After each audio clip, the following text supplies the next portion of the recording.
తండ్రి వారి వారి సమయాలను నాయన ప్రభా మీకు అనుగ్రహిస్తూ ఉన్నప్పుడు తండ్రి నాయన ప్రభా మీరు తప్పకుండా ప్రతిఫలం దయచేసే దేవుడు తండ్రి మీకు వందనాలు తండ్రి స్తోత్రం తండ్రి నాయన ప్రభా ఇదిగో వాక్యం చెప్పబోతున్న నన్ను మీ ఆత్మతో అభిషేకించమని కేవలం మీరు మాత్రమే నాయన నాతోనూ మాతోనూ అందరితోనే మాట్లాడమని ఇక్కడ ఉన్న ప్రతి బిడ్డను కూడా నా ఆత్మతో నింపమని నేను ఇక్కడ పరిశుద్ధాత్మను దించమని మా ప్రభు మీ ప్రియకుమారుని యేసేపేట ప్రార్థించి ప్రతిమాలు వేడుకుంటున్నాం తండ్రి. ఆమేన్ ఆమేన్ ఆమేన్. హల్లెలూయా. ఒక వచనం అడుగుతాను. ఇప్పటి వరకు మనకి ఎన్ని సంవత్సరాలు అయినాయి చెప్పండి? ఆదాము నుంచి ఇప్పటి వరకు మనకి ఎన్ని సంవత్సరాలు అయినాయి? లక్షల కోట్ల బయట ప్రపంచం మాట్లాడుకున్నట్టు.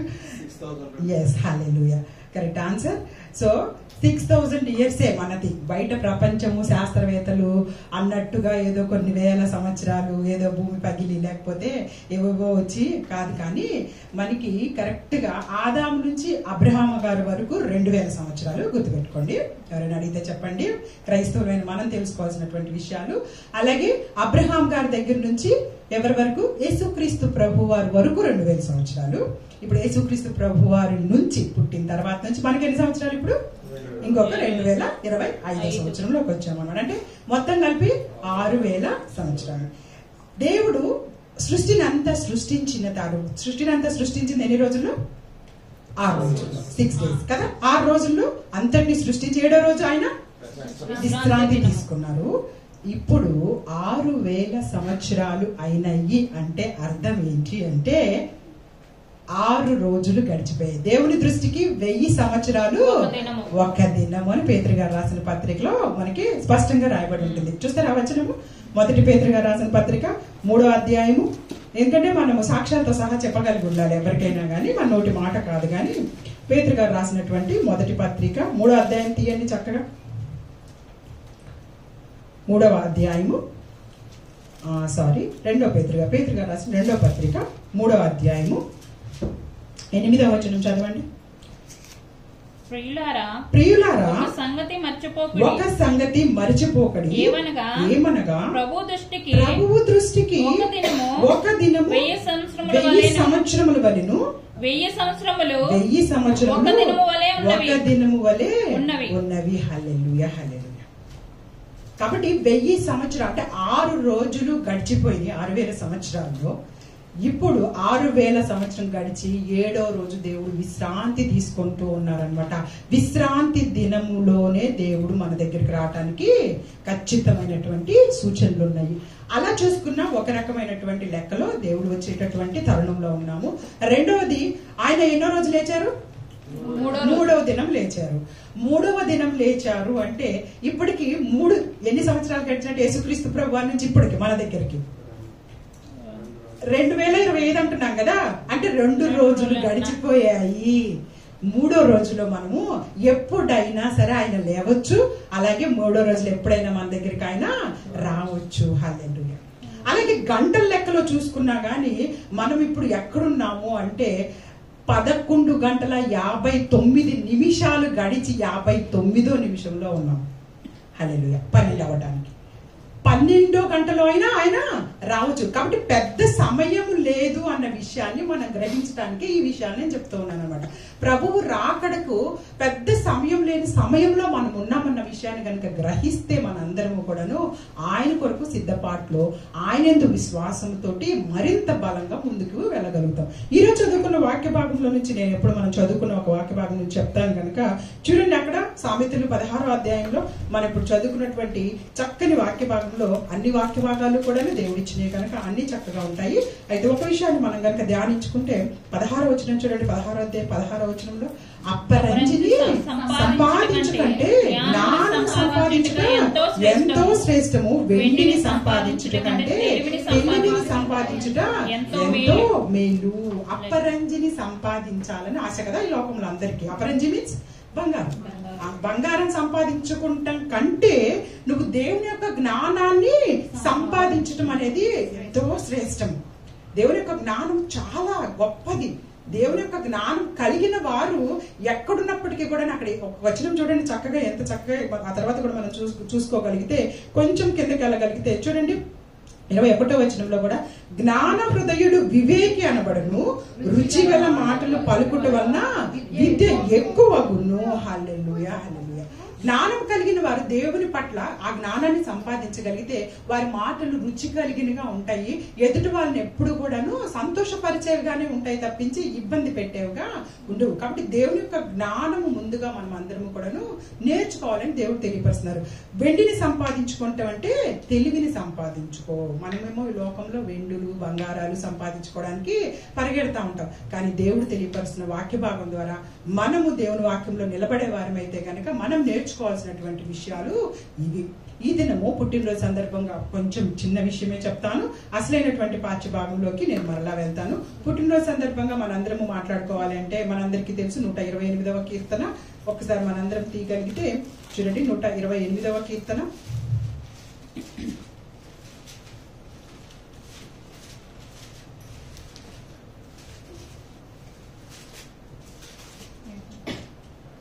ఆ 127 చదువుకుందాం ఫస్ట్.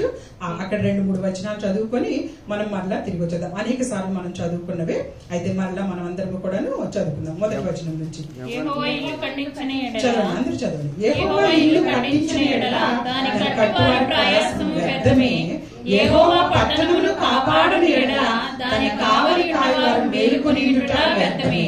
మీరు వేకువనే లేచి చాలా రాత్రి అయిన తరువాత పండుకొనుచు కష్టార్జితమైన ఆహారము తినుచుండుట కూడా వ్యర్థమే. తన ప్రియులు నిద్రించుచుండగా ఆయన వారికిచ్చుచున్నాడు. కుమారులు యెహోవాను గ్రహించు స్వాస్థ్యములు, గర్భఫలము ఆయన ఇచ్చు బహుమానమే. యవన కాలమందు పుట్టిన కుమారులు భగవంతుని చేతిలోని బాణములు వంటి వారు, వారితో తన అంబుల పొది నింపుకొనేవాడు ధన్యుడు. అటువారు సిగ్గుపడక గుమ్మములో తన విరోధులతో వాదించుదురు. హల్లెలూయా హల్లెలూయా. ఈ వాక్య భాగం అనేకసార్లు ధ్యానించారా? అనేకసార్లు దీని గురించి కూడా మనం చర్చించుకున్నాము. యెహోవా ఇల్లు కట్టించని ఎడల దాని కట్టువారి ప్రయాసము వ్యర్థం. నువ్వు ఇల్లు కట్టుకుంటున్నావా, నువ్వు ఇంకొకటి కట్టుకుంటున్నావా, ఇంకా ఏదేదో నీ జీవితంలో హృదయంలో ఏవేవో కట్టుకుంటున్నావా, దానిలో దేవుడు అని ఆయన లేకుండా నువ్వేం కట్టుకున్నా కానీ అది వ్యర్థమే. ముఖ్యమైనటువంటి విషయం, నువ్వు ఏది కట్టినా గానీ, నువ్వు ఏదో కట్టాలనుకుంటున్నా గానీ అది ఏది కూడా నిలబడద్దు నీ హృదయంలో దేవుడు లేకపోతే. ఇది ముఖ్యమైనటువంటి విషయం. రెండోది అక్కడ ఏమంటున్నారంటే యెహోవా పట్టణమును కాపాడని యెడల దాని కావలి కాయవారు మేలుకొనియుట వ్యర్థమే. మనందరికీ తెలుసు, ఒక దేశాన్ని కాపాడాలంటే సోల్జర్స్ అందరూ ఉంటారు కదా. సోల్జర్స్ అందరూ చాలా మంది ఉంటున్నా గానీ ఎందుకు ఒక దేశం మీదకి ఒక దేశాలు యుద్ధాలు జరుగుతున్నాయి? ఆ దేశానికి కావాలి ఉన్నారు కదా వాళ్ళందరూ, అయినా సరే ఎందుకు యుద్ధాలు జరుగుతున్నాయి? ఎందుకు ఎలా ఒక దేశం నుంచి ఇంకో దేశంలోకి వెళ్ళిపోతున్నారు మనుషులంతా కూడాను? ఎందుకు అంటే అక్కడ దేవుడు లేడు. దేవుడు లేని చోట నువ్వెంత కావలి ఉండాలనుకున్నా గానీ వాటిలోకి శత్రువు అనేవాడు ప్రవేశిస్తూనే ఉంటాడు. కాబట్టి చాలా జాగ్రత్తగా మన హృదయంలో దేవుని మాటలను కనుక పెట్టుకోగలిగితే మనం ఎప్పుడు కూడాను పట్టణమును దేవుడే కాపాడతాడు. హల్లెలూయా. మన హృదయం అనే పట్టణమై ఉండొచ్చు, మన ఇల్లు అనే పట్టణమై ఉండొచ్చు, ఇంకా నీకు ఉద్యోగం చేసుకుంటున్నట్టు ప్లేస్ ఏదైనా సరే నీకు ఒక పట్టణంగా దేవుడు చూస్తాడు. అలాగే మూడోది కనుక మనం చూసుకోగలిగితే చూడండి, మీరు వేకువనే లేచి చాలా రాత్రి అయిన తర్వాత పండుకొంచు కష్టార్జితమైన ఆహారం తినుచుండట వ్యర్థమే. నేను చాలా కష్టపడతానండి, నేను చాలా పొద్దున్నే లేచి వెళ్తానండి, నేను అర్ధరాత్రి వరకు నేను ఉంటానండి. ఎక్కడ దేవుడు లేడే అక్కడ. నువ్వు చాలా కష్టపడుతున్నావు, నీ కష్టము ఉంది, కానీ ఆ కష్టంలో కానీ ఎక్కడా కూడాను నాకు దేవుడు సహాయం చేస్తే నేను ఇలా ఉంటున్నాను అనే మాట నీకు ఎక్కడా లేకపోతే అదంతా కూడాను వ్యర్థమే. ఒకసారి ఇక్కడే సామెతల్లో ఆ వచనం చూస్తున్నప్పుడు నాకు ఈ యొక్క భాగం కూడా గుర్తొస్తూ ఉంటుంది అనమాట. ఎప్పుడు సామెతల్లో చివరి అధ్యాయంకి రండి, ఒక వ్యక్తి ఎలా మాట్లాడుతున్నాడో చూస్తే ఎంత అద్భుతంగా. 30వ అధ్యాయం సామెతలు 30వ అధ్యాయం దగ్గర ఒక వ్యక్తి అక్కడ తెలియపరుస్తూ ఏమంటున్నారు ఒక్కసారి చూడండి. 8వ వచనంలో అతని లాంటి ప్రార్థన మనం చేయగలిగితే చాలా బాగుంటుంది అనమాట.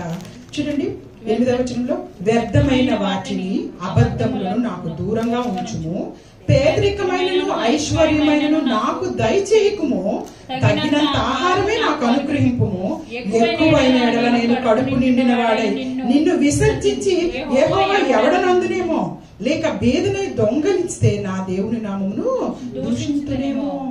చూడండి ఇతను చేస్తున్న ప్రార్థన ఎంత అద్భుతంగా ఉందో.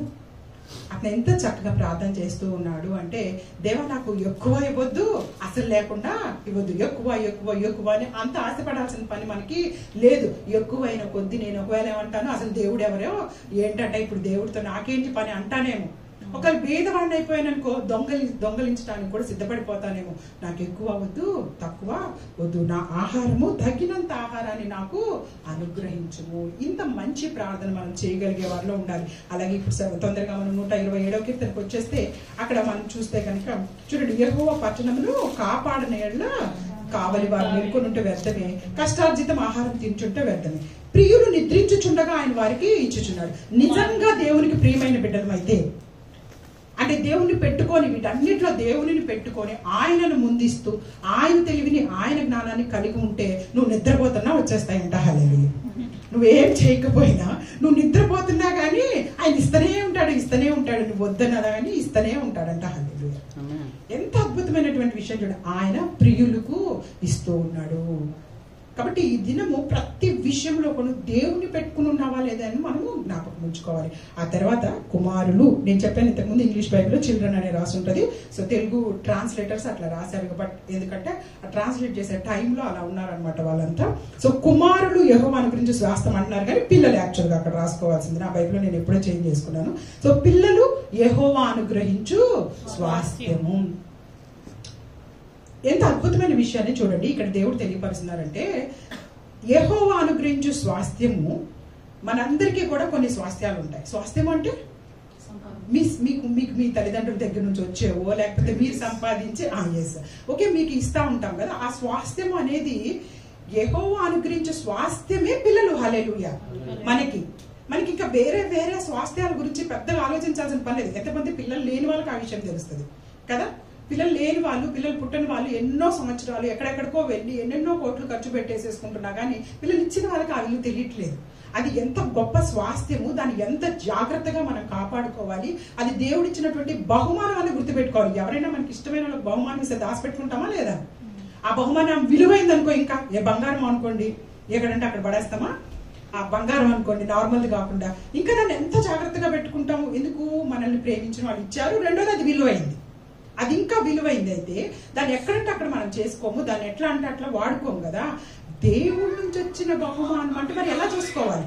మనం ఆశపడతా ఉంటాం, దేవుడు నాకు ఏమైనా బహుమానం ఇస్తాడా ఎప్పుడైనా అని చెప్పేసి ఆలోచిస్తూ ఉంటాం కదా. మరి దేవుడే అనుగ్రహించినటువంటి పిల్లలు అనేది దేవుడు అనుగ్రహించిన బహుమానం అయినప్పుడు ఆ బహుమానాన్ని నువ్వు ఎంత జాగ్రత్తగా సంరక్షించుకోవాలి, ఎంత జాగ్రత్తగా దేవునిలో పెంచుకోవాలి. దేవుని జ్ఞానంతో ఆ బిడ్డను నింపి రేపు దేవుడు మనల్ని తప్పకుండా అడుగుతాడు. నేను ఇచ్చిన బహుమానాన్ని నువ్వేం చేశావు, ఎలా పెంచావు, నా కొరకు పెంచకుండా నువ్వేం చేశావు. అది నీకు నాకు భయంకరమైన ప్రశ్న తల్లిదండ్రులకి. ఆ ప్రశ్న ఎదుర్కొనేటప్పుడు నువ్వు తలదించుకోవాలి, సిగ్గుపడిపోవాలి. నీ పిల్లలు నువ్వు సరిగ్గా పెంచకపోతే అది ఆయన ఇచ్చిన బహుమానం. ఇంకెందుకు నీకు బహుమానాలు? నేను వేరే బహుమానాలు ఎందుకు ఇవ్వాలి? నీకు ఇచ్చిన పిల్లలు అనే బహుమానాన్ని నువ్వు జాగ్రత్తగా చూసుకోకపోతే నీకు అసలు నేను వేరే బహుమానాలు ఎందుకు ఇవ్వాలి? ఈ బహుమానం పొందుకున్న మనము పిల్లల్ని చాలా జాగ్రత్తగా పెంచుకోవాలి. మూడో విషయం మనం చూసుకోగలిగితే, యవ్వన కాలం ముందు పుట్టిన కుమారులు బలవంతుని చేతిలో బాణములు వంటి వారు. హల్లెలూయా, హల్లెలూయా. మనందరికీ తెలుసు, యవ్వన కాలంలో పుట్టినటువంటి పిల్లలు బలవంతుని చేతిలో బాణములు వంటి వారు. బలవంతుడి చేతిలో బాణం ఉందనుకోండి, సూటిగా వేయగలుగుతాడా, వేయలేడా? ఖచ్చితంగా. ఏదో నీరసంగా లేకపోతే ఒళ్ళు కాళ్ళు కొణిగిపోతున్న వాడికి ఇస్తే బాణం సరిగ్గా వేయలేడేమో, కానీ యవ్వనంగా ఉన్నప్పుడు ఎంత చక్కగా మనుషులు ఉంటామో అలాంటి సమయంలో దేవుడిచ్చినటువంటి ఆ బహుమతులు బలవంతుని చేతిలో బాణములు వంటి వారు. అంటే నువ్వు అపవాది మీదకి సూటిగా ఆ బాణాలను వేసేవారిగా ఉండాలి. నీ పిల్లల్ని సరిగ్గా దేవుని వాక్యంలో పెంచితే అపవాది నీ దగ్గరకు వచ్చి ఏదైనా సరే వేరే విషయాన్ని శోధించనివ్వకుండా నీ బిడ్డ నీకు తిరిగి మళ్ళా ఆ సమాధానం చెప్పగలిగేలాగా ఉండాలి. హల్లెలూయా. ఆ విధంగా నువ్వు పెంచగలగాలి. అలాంటి బాణాలను దేవుడు మనకు అనుగ్రహించాడు. ఇంకా చూస్తే, వారితో తన అంబుల పొది నింపుకొనివాడు ధన్యుడు. అమ్ముల పొది అంటే బ్యాక్ సైడ్ ఉంటుంది కదా, బాణాలు వేసుకుంటారు, ఒకటి తగిలించుకొని ఉంటారు, దాని నిండా బాణాలు వేసుకుంటారు. అది అమ్ముల పొది అంటే. ఆ అమ్ముల పొదిలో ఈ బాణాలను మనం నింపుకోవాలి. బాణాలు అంటే ఏంటి అంటే పిల్లల ద్వారా వచ్చేటటువంటి ఒక్కొక్కటి దైవికంగా ఎదుగుతున్నప్పుడు వారు చేస్తున్న ఒక పని, దేవుని కొరకు వారు చేస్తున్న పని. తల్లిగా నువ్వు కూర్చొని ప్రార్థన చేస్తే పిల్లలు కూడా చేస్తారు. తల్లిగా నువ్వు ముసుగేసుకొని కూర్చొని ఒక పక్కన ప్రార్థన చేసుకుంటుంటేనో లేక బైబిల్ చదువుతుంటే వాళ్ళకి అర్థమవుతుంది బైబిల్ చదువుకోవాలి, ప్రార్థన చేసుకోవాలి అన్న విషయం. ఎప్పుడో ఒకసారి మనం చర్చకు వచ్చినప్పుడు ప్రార్థన చేయి, వాక్యం చెప్పంటే ఎవరు చెప్పరు. ప్రతి దినము నువ్వు ఎంతసేపు బైబిల్ చదువుకుంటున్నావు, ఎంత ప్రార్థన చేసుకుంటున్నావు, దానిని బట్టి నీ పిల్లలు దాన్ని అనుసరిస్తారు. నువ్వేం చేస్తే అది అనుసరించడానికి సిద్ధంగా ఉంటారు. మరి ముఖ్యంగా ఆడపిల్లలు అయితే తల్లిని ఫాలో అవుతూ ఉంటారు, మగ పిల్లలు తండ్రిని ఫాలో అవుతూ ఉంటారు కదా. కాబట్టి మన జీవితాల్లో దేవుడిచ్చినటువంటి ఈ స్వాస్థ్యము, ఈ బహుమతిని నువ్వు ఎంత చక్కగా వాడుతున్నావు, రేపు ప్రశ్నలు మనకు ఉంటాయి కాబట్టి చాలా జాగ్రత్తగా ఉండాలి. ఆ తర్వాత చూస్తే లాస్ట్ వచనం, అట్టివారు సిగ్గుపడక గుమ్మంలో తన విరోధులతో వాదిస్తారు. గుమ్మంలో సిగ్గుపడకుండా ఎవరితో వాదిస్తారు? విరోధం అంటే ఎవరు?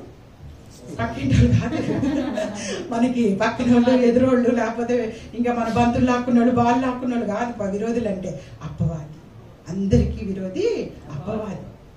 ఆ అపవాదితోటి వాదించేవారిగా ఉంటారు మన పిల్లలు. నువ్వు దేవుడి యొక్క భక్తిలో పెంచితే, లేకపోతే మన పిల్లలు వాడితో కలిసి ఆడుకుంటారు. నువ్వు దేవుని వాక్యాన్ని వాళ్ళ హృదయంలో నింపలేదంటే వాడు రెడీగా ఉంటాడు వేరే నింపడానికి కదా. ఎప్పటికప్పుడు వాడు రెడీగా ఉంటాడు, ఎప్పుడెప్పుడు నింపేద్దామా అని చెప్పేసి. కాబట్టి ఈ విషయాల్లో మనం చాలా జాగ్రత్తగా ఉండాలి. దేవుడు అనుగ్రహించినటువంటి స్వాస్థ్యము బిడ్డలు, ఆ బిడ్డల్ని మీరు అనవసరంగా తిట్టడాలు, అనవసరమైనటువంటి మాటలు మాట్లాడటాలు. నేను ఎన్నోసార్లు చెప్పాను కదా, వెదవాలే అట్లా మాట్లాడకూడదు, వెదవాలే అవుతారు వాళ్ళు. ఊరికే లేపేటప్పుడు కానీ ఏదైనా కొంతమంది పెద్ద పెద్ద పాత ఇళ్లలో చూస్తే ఉంటే అలా పిచ్చి పిచ్చిగా లేపుతా ఉంటారు, తిడుతుంటారు. వీడు అలాగే ఉంటాడు, ఇలా అలానే ఉంటాడు, అలానే అయిపోతాడు వాడు. అలా అనకూడదు మనం ఎప్పుడు కూడా. నువ్వు ఎంత నీకు పిల్లల మీద కోపం వస్తున్నా, వాళ్ళు ఒకవేళ నీ మాట వినకపోతున్నా, నువ్వు ప్రతి దినము వాళ్ళ తల దగ్గర కూర్చొని ప్రార్థన చేయి. ఒక 10 నిమిషాలు ప్రార్థన చేయి, వాళ్ళ తల మీద చేతులు చేసేసి ప్రార్థన చేస్తూ ప్రతి క్షణం నువ్వు ఆశీర్వాదమే ఇస్తుంటారు పిల్లలకి. నువ్వు చక్కని ఆరోగ్యంతో ఉంటావు, చక్కగా దేవుళ్ళు ఎదుగుతావు. పదే మన మాటలు వాళ్ళలోకి నాటబడితే గనక వాళ్ళు అదే విధమైనటువంటి విషయాల్లో ఎదుగుతారు. హల్లెలూయా. ఈ దినము మనం ఆ విషయం గురించి మాట్లాడుకున్నాము. ఇంకా కొంచెం సేపు నేను నార్మల్ విషయాలు మాట్లాడతాను. ఒకసారి మనందరం కూడా వెళ్ళగలిగితే ఒకసారి చూడండి. మనందరికీ తెలిసినటువంటి విషయాలే. దేవుని పనిలో మానవుని పాత్ర. హెడ్డింగ్ పెట్టుకోవాలనుకుంటే పెట్టుకోవచ్చు. దేవుని పనిలో మానవుని పాత్ర చాలా ముఖ్యం. దేవుడు ఏం కోరుకుంటూ ఉన్నారు అంటే, నేను నా పనిని నీతో కలిసి చేయాలని ఆశపడుతూ ఉన్నాను. దేవుడి పని అది. కానీ దేవుడు ఏం కోరుకుంటూ ఉన్నారంటే, నా పని నీతో పాటు కలిసి నేను చేయాలనుకుంటున్నాను కాబట్టి నేను ఏర్పాటు చేసుకున్నాను అని దేవుడు చెప్తా ఉన్నారు. ఎవరి దగ్గరైనా సరే ఒక ప్లాస్టిక్ బకెట్, ఒక గోల్డ్ బకెట్, ఒక వెండి బకెట్ ఉన్నాయనుకోండి, దొంగల కళ్ళు ఎవరి మీద పడతాయి? బంగారం ఉన్న వాళ్ళ బకెట్ మీద పడతాయా, పడవా? కాబట్టి నువ్వు ఒకవేళ దేవుల్లో ఎంపిక చేయబడి బంగారంలో ఆయన పనిలో వాడబడుతున్నావు అంటే నీ మీద దొంగ కన్ను పడుతుంది. దొంగ అంటే అపవాది. హల్లెలూయా.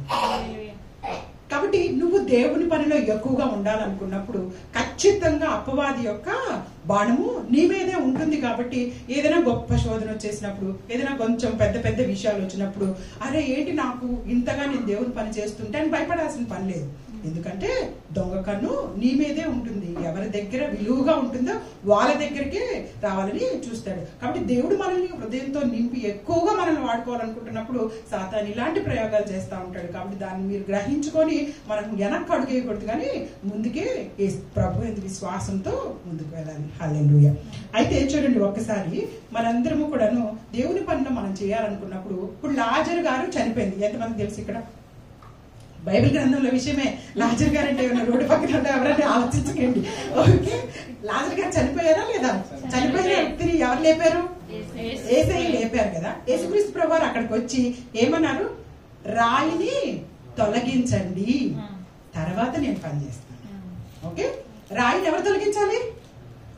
నువ్వే చెయ్యయ్యా అన్నారా వాళ్ళందరూ? ఎలాగో వచ్చావు కదా, ఎలాగో రమ్మంటావు, బయటికి రాయిని కూడా నువ్వే దోసపడేయచ్చు కదా అని అంటున్నారు వాళ్ళు. యేసయ్యని రాయిని మీరు తొలగించండి, పని నేను చేస్తాను. హల్లెలూయా. దేవుని యొక్క పనిలో నీ పని ఏంటి దేవుడు చూస్తాడు ఖచ్చితంగా. అప్పుడు నీకు నేను చేస్తాను మేలు, అప్పుడు నేను చేస్తాను నీకు అద్భుతం. అంతే తప్పించి నేను దేవుని పని చెయ్యను, లేకపోతే నాకు ఈ శోధన ఉంది, నాకు ఈ ఇబ్బంది ఉంది, నేను దీనివల్ల నువ్వు ఎన్ని సాకులు చెప్తావో అన్ని రకాల ఆశీర్వాదాలు వెనక్కి వెళ్ళిపోతాయి. అని చాలా జాగ్రత్తగా ఉండాలి ఈ విషయాలు. వలలు మీరు వేయండి, చేపలు వచ్చే పని నేను చూస్తాను. అంతేనా? ఆ ఉత్సవం కాబట్టి యేసయ్య పెద్ద వలలు కూడా నువ్వే తెచ్చి అన్నారా వాళ్ళు? ఏమన్నా మంచి మంచి వలలు తీసుకొని రా, నువ్వేసి పడే వలలు కూడా, నువ్వు చేపలు కూడా నువ్వే తీసుకొచ్చారా అన్నారా? లేదు. నువ్వు కూడా వాక్యం అనేటటువంటి విత్తనం వేయి, దాన్ని ఫలింప చేయటం నేను చూస్తాను. అది దేవుడు మనతోటి ఈరోజు మాట్లాడేది అనమాట. చూడండి, ద్రాక్షారసం కూడా, నీళ్లను మీరు నింపండి, నేను దాన్ని ద్రాక్షారసంగా మారుస్తాను. నేనే వెళ్ళి బావిలోంచి నీళ్ళు తెచ్చి దీనిలో పోస్తానని చెప్పలేదు యేసయ్య.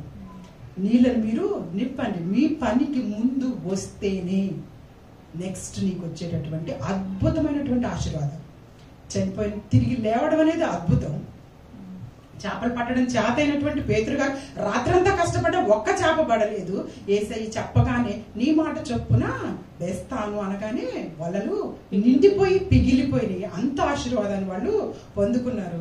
అలాగే ద్రాక్షారసము అయిపోయింది, కానీ దేవుడు చెప్పినట్టు, ఆ తల్లి ఏం చెప్పింది మరి తల్లి అక్కడ, ఆయన చెప్పినట్టు చేయండి, ఆయన ఏం చెప్తే అది చెయ్యండి, తర్వాత కొరత లేకుండా ఆయన చూస్తాడు. ఆయన చెప్పినట్టు మనం చేస్తున్నామా లేదా? ఆయన చెప్పినట్టు నువ్వు నేను ముందుకెళ్తే అప్పుడు నీకు అద్భుతము జరుగుతుంది. ఈ దినము దేవుడు మనతో మాట్లాడాలనుకుంటున్నటువంటి అనేకమైన విషయాల్లో యోహాను సువార్త 10వ అధ్యాయం దగ్గరికి రాగలిగితే, యోహాను సువార్త 10వ అధ్యాయము 10 నిమిషాల్లో మనం ముగించుకున్నాము. యోహాను సువార్త 10వ అధ్యాయం మనందరికీ తెలిసినటువంటి విషయమే. యేసుక్రీస్తు ప్రభువారు, నేను చెప్పాను అనేక సార్లు, ఆయన గొర్రెలకు మంచి కాపరా, మంచి గొర్రెల కాపరా. హల్లెలూయా. మంచి గొర్రెలమా మనం? మంచి గొర్రెలకు కాపరా ఆయన? చెప్పండి, మంచి గొర్రెలకు కాదా? అవునా? సమాధానం రావట్లేదు. అందరికి అంత కాన్ఫిడెంటా మంచి గొర్రెలమని? Good good, God bless you. అయితే చూడండి, ఇక్కడ ఎంత చక్కగా దేవుడు మాట్లాడుతుందంటే 10వ అధ్యాయం యోహాను సువార్త.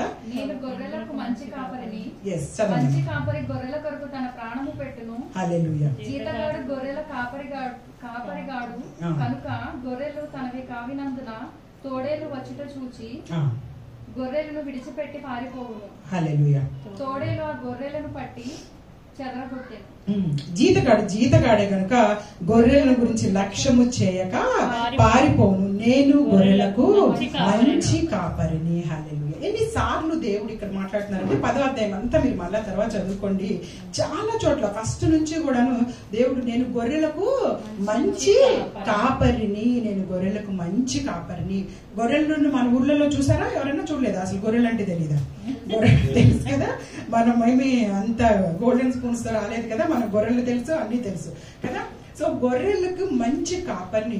గొర్రెలను పెంచేటప్పుడు కాపరి ఎంత జాగ్రత్తగా ఉంటాడు అంటే, గొర్రెలు చాలా జాగ్రత్తగా, మీకు అందరికీ తెలుసు, గొర్రెలు ఎండుగడ్డి తింటాయా? ఎండుగడ్డి తినలేవు. వాటిలో ఉన్న చిన్న చిన్న ఆ యొక్క ఎండిపోయిన ములుగు దాన్ని రుచుకున్న చచ్చిపోతాయి. అవి ఎప్పుడు కూడాను మంచుతో కూర్చబడినటువంటి మెత్తటి గడ్డినే తినగలుగుతాయి. ఆ గొర్రెల కాపరి అందుకే ప్రతి దినము కూడా గొర్రెలను ఒక్కొక్క కొండ మీదకి వేరే వేరే ప్రదేశాలకు తీసుకెళ్తాడు. అక్కడ చిగురించినటువంటి మాత్రమే తినగలుగుతుంది. మన యేసయ్య కూడా గొర్రెలకు మంచి కాపరి. మనకి ఎంతగా అరుగుదల ఉంటుందో అంతగా ఆయనకు మనకి ఇవ్వాలని ఆశపడుతూ ఉంటారు. ఎప్పటికప్పుడు మనకి మంచి ఆహారాన్ని నువ్వు ఎంతగా ఇష్టపడుతూ ఉంటావో, ఆ దినము నీకు తెలియదు నువ్వు ఇది తినాలి అది తినాలి అని, కానీ దేవుడు మన కొరకు అంత మంచి ఆహారాన్ని దయచేస్తూనే ఉంటాడు. హల్లెలూయా. చిన్న చిన్న గొర్రెలు కాపరి ఆ చిన్న బిడ్డలు పుట్టినప్పుడు వాటిని నడు అంటాడా? వాటిని ఎక్కడ వేసుకొని నడుస్తాడు? భుజం పైన వేసుకొని నడుస్తాడు. వాక్యంలోకి వచ్చిన కొత్తలో నన్ను కూడా దేవుడు భుజం మీద వేసుకొని చిన్న పిల్లల్ని చూసినట్టుగా నువ్వు ఏది అడిగితే అది ఈయటానికి సిద్ధపడతాడు. హల్లెలూయా. ఎందుకు అంటే నిన్ను విశ్వాసంలో నిలబెట్టడానికి.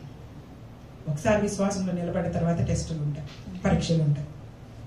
విశ్వాసంలోకి నువ్వు ఫస్ట్ వచ్చి ప్రార్థనలు చేసుకొని బాప్తిజం తీసుకున్నటువంటి మొదటి దినాల్లో ఉన్నంత ఆశీర్వాదాలు నీకు ముందు వెళ్ళే కొద్దీ ఉండవు.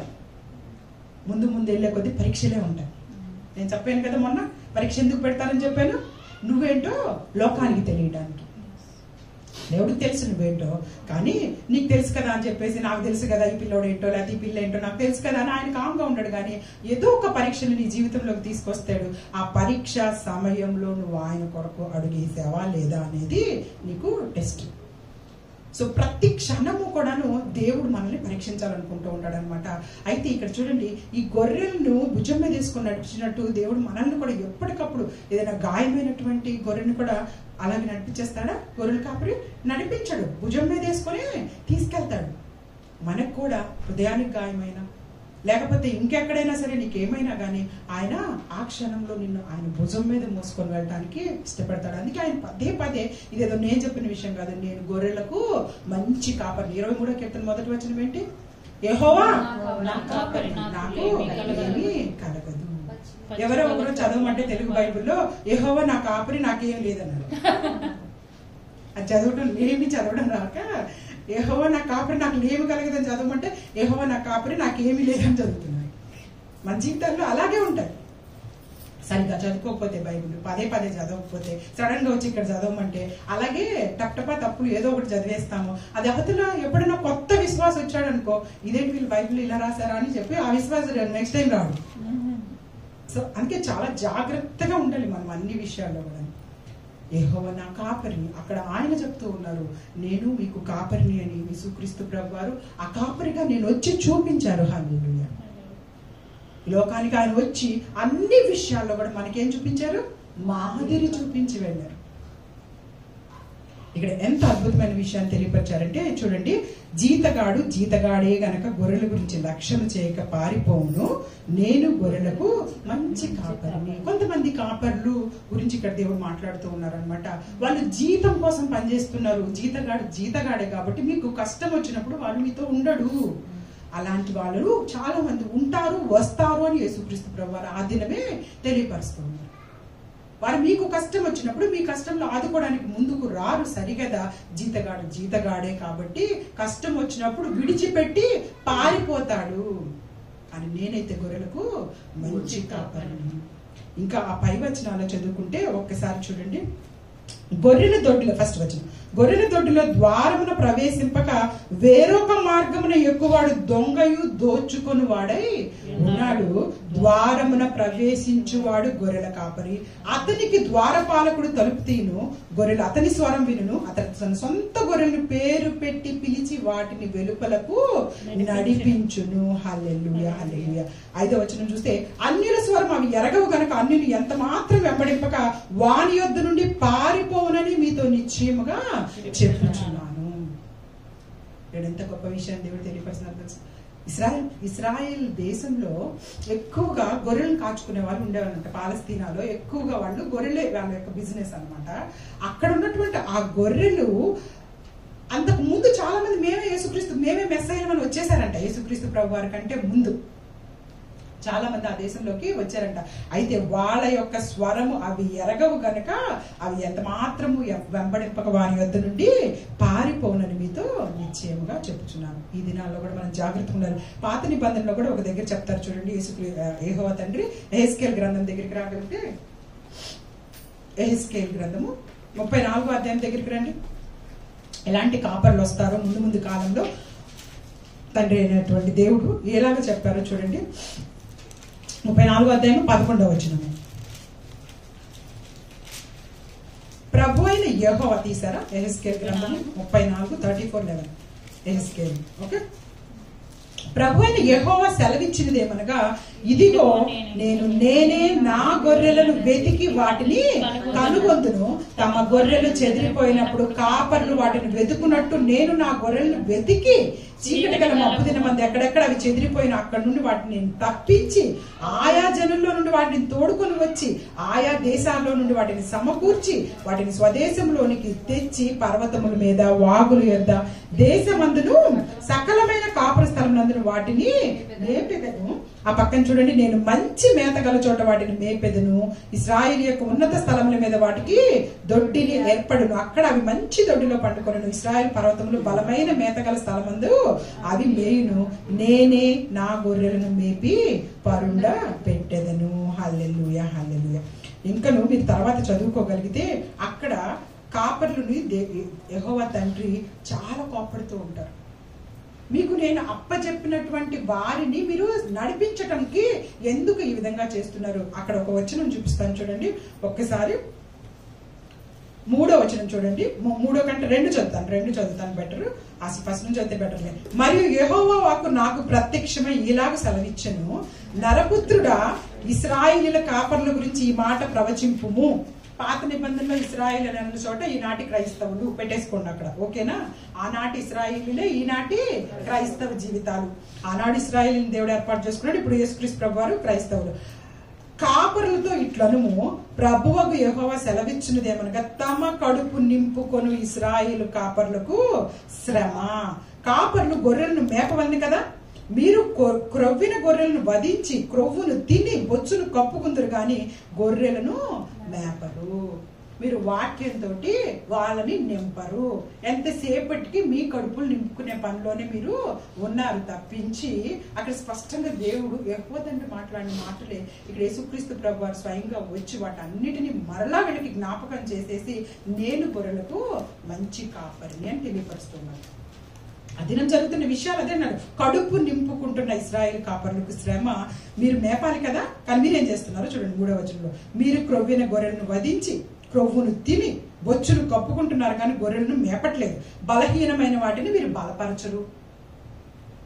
బలహీనంగా వాక్యంలో ఉండి విశ్వాసంలో కింద పడిపోతూ, విశ్వాసంలో సరిగ్గా ముందుకు వెళ్ళని వాళ్ళకి మంచి మంచి వాక్యాలు చెప్పి బలపరచాల్సింది పోగొట్టి బలహీనమైన వాటిని మీరు బలపరచట్లేదు. ఆ తర్వాత వచనం చూస్తే చూడండి ఒక్కసారి, అక్కడ ఏమని రాయబడిందో, రోగము గల వాటిని స్వస్థపరచరు, గాయపడిన వాటికి కట్టరు, తోలి వేసిన వాటిని మరలా తోలుకొని రారు,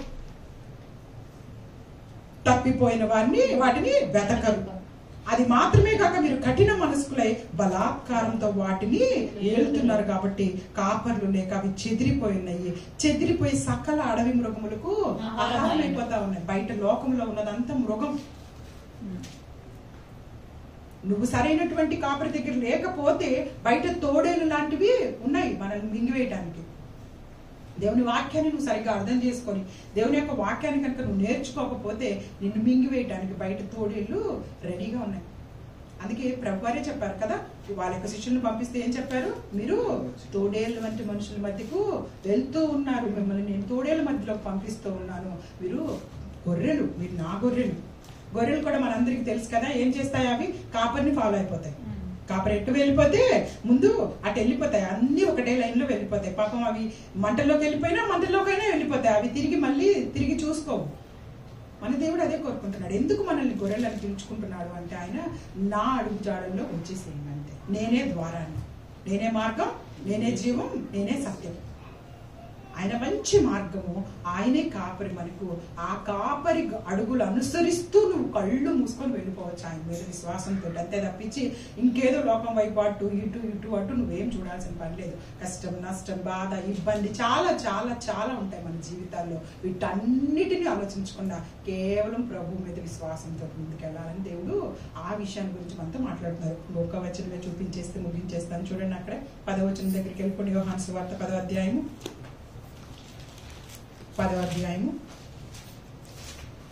8వ వచనంలో 8వ వచనం మొత్తం చదవండి. గొర్రెలు పోవు ద్వారమును నేనే, నాకు ముందు వచ్చిన వారందరూ దొంగలను దోచుకున్న వారై ఉన్నారు.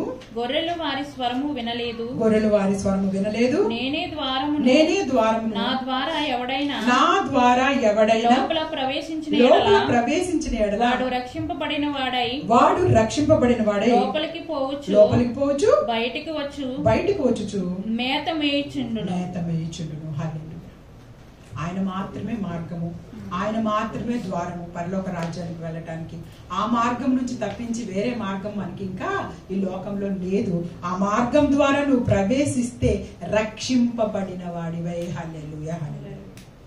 ఇంకా రక్షణ తీసుకొని వారితో దేవుడు మాట్లాడుతున్నాడు. నువ్వు ఒకసారి రక్షింపబడిన తరువాత, అనేక సార్లు నేను చెప్పాను, ఒకసారి నువ్వు రక్షింపబడిన తరువాత తండ్రి ఇంటిలోకి, తండ్రి యొక్క వారసత్వంలోకి తండ్రి పిల్లలు అయిపోతావు. తండ్రి అంటే దేవుడు, దేవునికి పిల్లలు అయిపోతావు నువ్వు రక్షింపబడిన తర్వాత. ఆ తర్వాత పడిపోకుండా ఉండము, పడిపోతూనే ఉంటాము. అందుకే అపోస్తలుడైన పౌలు గారు అంటూ ఉంటారనమాట, మేము ప్రతి దినము ఏదో ఒక దాంట్లో తప్పిపోతూనే ఉన్నాము అని. భక్తులే తప్పిపోయారు కాబట్టి మనం ఏదో అనుకోవాల్సిన పర్లేదు. కానీ నువ్వు ఒక్కసారి రక్షింపబడి ఆయన ఇంట్లోకి చేరిన తర్వాత, ఇప్పుడు మన ఇంట్లోకి చేరిన పిల్లలు, మన పిల్లలు తప్పు చేస్తుంటే బయటికి పంపించేస్తామా? ఒక తప్పు చేశారని చెప్పేసి రోడ్డు మీద వదిలేసి వస్తామా? ఇంకా మీరు రాకండి మా ఇంట్లోకి అని చెప్పేసి వాళ్ళని మళ్ళా మనం చెప్పుకొని క్షమించుకొని తెచ్చుకుంటూనే ఉంటాం కదా. ఒకసారి రక్షింపబడిన రక్షణ తీసుకున్న తర్వాత ఆది పొందుకుంటావు, ఆ మేలు పొందుకుంటావు, ఆత్మీయత పొందుకుంటావు, ఆనందం పొందుకుంటావు. నువ్వు చేసిన ప్రతిసారి అయినా సరే దేవుని దగ్గర ఒప్పుకుంటూ ఆయనతో మాట్లాడుకునేటటువంటి హక్కు నీకు ఉంటుంది. అలా కాకుండా రక్షణలోకి రాకపోతే నువ్వు అన్యుడి లెక్కలో ఉంటావు. అన్యుడి లెక్కలో ఉన్నప్పుడు నువ్వు బయట వాళ్ళు అవుతావు. ఓకే, నువ్వు ఇంట్లోకి చేర్చబడాల, నువ్వు దాసుడు, బయట వ్యక్తులందరూ దాసులుగా చూస్తాడు దేవుడు. సో దాసుడికి ఆ హక్కు లేదు. ఊరికే తప్పు చేసి ఇంట్లోకి వస్తానంటే రా అని పిలవరు. ఎవరు పిలుస్తామా? మనం మన దగ్గర పనులను పెట్టుకున్న వాళ్ళని ఊరికే మన ఇంట్లో తప్పులు చేస్తా ఉంటే పర్లేదు లేరా, ఈసారి తప్పు చేసినా పర్లేదు, ఇంకోసారి చేసినా అని మనం పిలుచుకోం కదా. ఒక్క తప్పుకే చాలా మన కోపం వస్తుంది. అలాగే నువ్వు రక్షింపబడకపోతే నువ్వు బయట ఉన్నట్టు, ఇంట్లోకి రానట్టు. అందుకే రక్షణ తీసుకోండి, దేవుని దగ్గరికి తొందరగా రక్షణలోకి వచ్చేసేయండి. ఆయన పిల్లలు అయిపోతాం మనం అందరికీ కూడా. ఆయనే మనకి మార్గము. చాలా మార్గాలు ఉన్నాయి. నేను యాక్చువల్గా చాలా ప్రిపేర్ ఉంది, బట్ రేపు మనం మాట్లాడుకోవచ్చు. ఆయన రక్షణ ద్వారము మనందరికీ ఇప్పుడు తెలిస్తే, ఆయనే పరలోక ద్వారము, ఆయనే విశ్వాస ద్వారము, ఆయనే సహవాస ద్వారము. ఇవన్నీ ఎక్కడెక్కడ మీకు ఉన్నాయో, ఏ ఏ ద్వారాల దగ్గర నుంచి దేవుని దగ్గరికి మనం చేరాలో, సహవాస ద్వారం, ఆయనతో సహవాసం చేస్తేనే మనం వెళ్తాం. ఆయన ఎందు విశ్వాసం ఉంచితేనే మనం వెళ్తాం. ఆయన ఎందు రక్షణ తీసుకుంటేనే వెళ్తాము. ఆయనే ప్రవేశ ద్వారము, ఆయనే బిందు ద్వారము. ఆ బిందువు కూడా మనం పాల్గొంటేనే ఆ ద్వారంలోకి మనం వెళ్ళగలుగుతాం. సో ఈ ద్వారాలన్నీ కూడాను యేసుక్రీస్తు ప్రభువారే. అందుకే ఆయన చెప్తున్నాను, నేనే ద్వారమును, నా ద్వారమును ప్రవేశించేవాడు మాత్రమే రక్షణ పొందుకుంటారు. కాబట్టి దినము బర్త్డేకి సంబంధించిన విషయాలు మనం మాట్లాడుకున్నాం. అలాగే మనము ఎంత చివరి గడియల్లో ఉన్నామో విషయాన్ని మనం జ్ఞాపకం ఉంచుకోవాలి. ఎన్ని సంవత్సరాలు గడిచిపోయినాయి అన్న విషయాన్ని మనం జ్ఞాపకం ఉంచుకోవాలి. అలాగే శాస్త్రవేత్తలు కూడా చెప్పేస్తానే ఉన్నారు కదా. మీరు అందరూ న్యూస్లు బాగానే ఫాలో అయిపోతూ ఉంటారు. మనం వద్దనగానే వచ్చేవి కూడా ఉంటాయి న్యూస్లు కొన్ని. ఆ న్యూస్లో క్లియర్గా చెప్తూనే ఉంటారు. ఏమని చెప్తుంటారు? ఎర్త్ వేడెక్కిపోతుంది, ఇక ముందు భూమి మీద మనుషులకి నివాస యోగ్యము కాదు. ఎందుకు అంటే ఎక్కడ చూసినా కానీ 60-70 టెంపరేచర్లకు వెళ్ళిపోతే ఎవరి నుంచి ఉంటారు బయట? ఎవరైనా సరే చనిపోయేటటువంటి పరిస్థితులే వస్తాయి అన్న విషయాన్ని ముందు అలా జరగబోతుంది భూమి అని అక్కడ ఉన్నటువంటి సైంటిస్టులు కూడా హెచ్చరిస్తూనే ఉన్నారు. దేవుడు ఎప్పుడో చెప్పేశారు, వీళ్ళు ఇప్పుడు వేరేగా చెప్తా ఉంటారు అనమాట. సో దేవుడు ఎప్పుడో చెప్పారు, భూమి ఇంకా ముందు ఆ భూమి లైవ్ అయిపోతుంది. కాబట్టి ఈ భూమి మీద నువ్వు ఏదో సంపాదించేసుకొని ఇవన్నీ పెట్టుకుంటే అవన్నీ లైవ్ అయిపోయే విషయాలు. నువ్వు సంపాదించుకోవాల్సింది పరలోకంలో. హల్లెలూయా.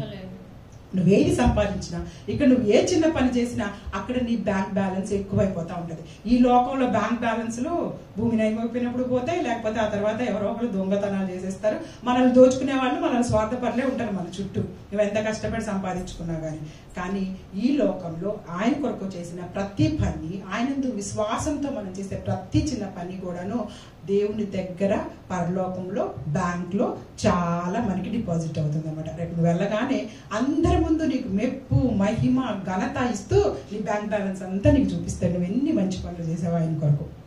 కాబట్టి అలాంటి వాటిలో మనందరం ఉండాలని కోరుకుంటూ ఈ చిన్ని వాక్య భాగాన్ని దేవుడు ఆశీర్వదించి దీవించిన దాకా. ఆమేన్. God bless you.